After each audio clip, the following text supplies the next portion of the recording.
Hi, and welcome to the Dawn Show. Dawn Stensland-Menti here.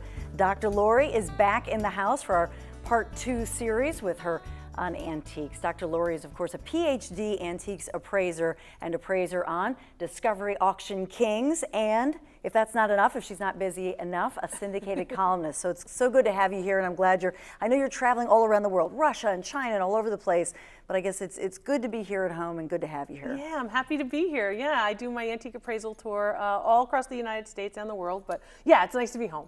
Get a little relaxation, and of course, maybe catch one of my favorite things, yard sales, take the kids. Yeah. And the kids always seem to find the most valuable stuff. Kids are great collectors. Right? They're keen on what's cool and what's new. They're good. They're very good. They're very good at a yard sale. Yeah, I grew up with my dad, World War II veteran. He used to tag. I used to tag along with him to yard sales.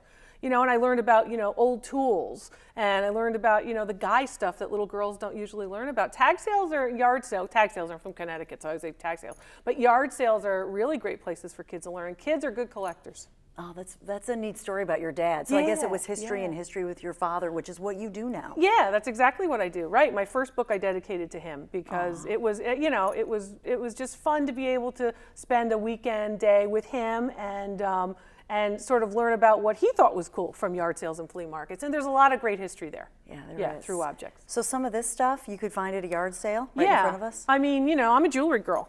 I love jewelry. So I'm going to ask you, if you were at a yard sale and you had to choose, because that's what's hard for people. People know that they shouldn't put out, grandma's wedding ring at a yard sale, although some people do that. But basically, if you had those two pieces to choose at a yard sale, which one would you pick?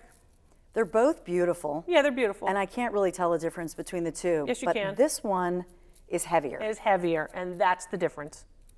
Okay. That's the better piece of costume jewelry. When it comes to fake pearls, you want the heavier fake pearls. Okay. Done.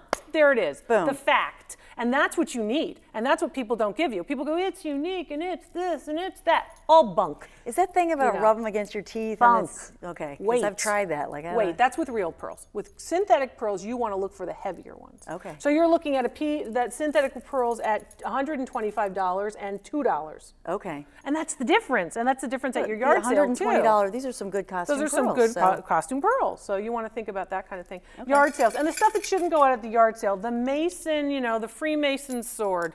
This is a piece of family history. This is not the thing that goes out. What do you look for on swords? So people are going to go, she's going to tell me about swords now after she does jewelry? Yeah, I am. Stand back. Stand back. I want you to think about what's called a double fuller, which is an indentation in a sword. And you typically will have these kinds of things. This is a good condition sword. The scabbard is not in great condition, but the rest of the sword is in good condition. This particular piece has a provenance or history of the object from a family member. So it's been traced down in a family. It's been kept in the first owner's family, and that's important too. Ivory on the handle.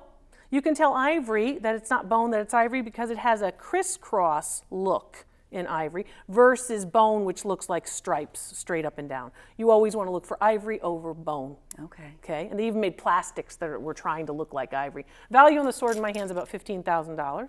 Wow. And sometimes you will see these kinds of things actually go. Why? Because it relates to the Freemason movement, which is extremely important, the Masons, the Masonic heritage. And it also is a sword that dates any time between about 1900, about 1915. So that's a winner. But people precious item. Precious item. People will put things out and they don't know. Don't let it go until you know what it's worth. I've said it once, I've said it twice, I've said it a million times. You're looking here at this hood ornament. Hood ornaments. Can I hold this up? I love this. Oh, jeez. That's all right, you can't break anything.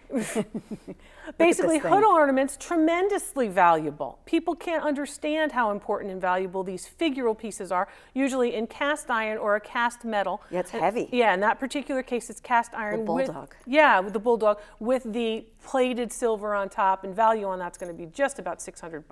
$600. And that might be thrown in a box lot at an auction or on a table for the dollar at a yard sale. And you've got to really think before you're putting these things out. So my tips about yard sales are, I always say don't host one.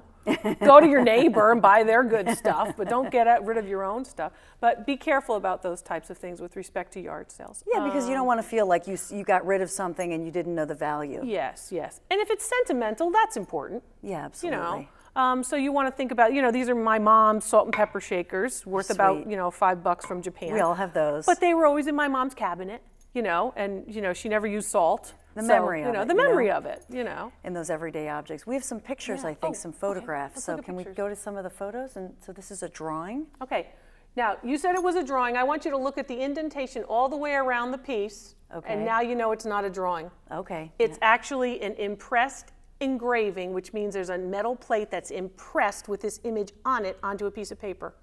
That's how you tell. If you see that indentation, you know you're not dealing with an original drawing, but in fact you're dealing with a print. Okay. When you can learn what the pieces look like and what they should look like, that becomes helpful. This is a dust screen. This piece from the back, I can tell you that this piece has to date between 1910 and about 1930. And the reason for it is the way it's been framed. The dust screen, which is just that piece of paper on the back, keeps the dust out. And they will still be using cardboard and what we call butcher paper, that brown paper, on the back until about the 1930s. Value on that print is just about $125. Okay. But it's Yeah. nice. It's sweet. It's very nice. It's not hurting anybody. It's not going to make you a millionaire, but now you know if it were an original drawing, it might be worth as much as $750. Ooh. So that's the difference between original artwork and prints. Okay. What else have we got? We've got some other pictures of things. Can we show you a blue bottle?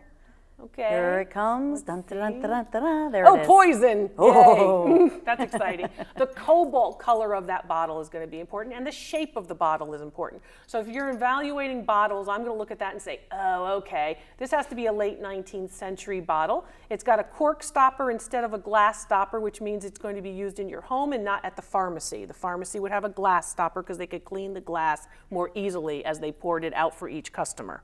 So that's a hint for you. Value on that bottle anywhere, they're going to pay anywhere between $40 and $60 for that cobalt blue circa 1900 bottle. Now, what if somebody had collected the bottle but took off the paper that said poison and everything? Well, Do they devalue it? Yeah, you devalue Okay. it. Anytime you, if you think of it this way, anytime you alter an object, you alter its value. Now, you could restore something and do a great job and alter it for the better and make it more valuable, or you can do what you just described and scrape off the is what I paper would've and done. devalue it. And a lot of people do that because you're like, I don't want to see the poison, I just like the blue color. Yeah. You know, and it's your object, you do what you want. But remember, you know, they're objects. I always say, you know, people first and then objects, right? Yes, absolutely. But in terms of those types of things, we collect all different kinds of stuff, you know. Duck decoys for people who love to of course, you know, duck hunt. Some people collect Baseball, sports things, and you want to be careful about fakes, for example. Some people collect World War II items, that particular piece. So you want to think about those things. And then some people collect stuff just because of the maker. Okay, like this piece is from Lenox, and this piece is actually a cigarette holder. Oh, okay. Well, smoking is kind of out now. Right. So you have that situation. A little with something else in it. Yeah, you put something else in it. I do want to talk about that one pin when we come right back. Okay, Okay. Dr. Lori Moore with Dr. Lori. We'll take some of your phone calls when the Dawn Show continues.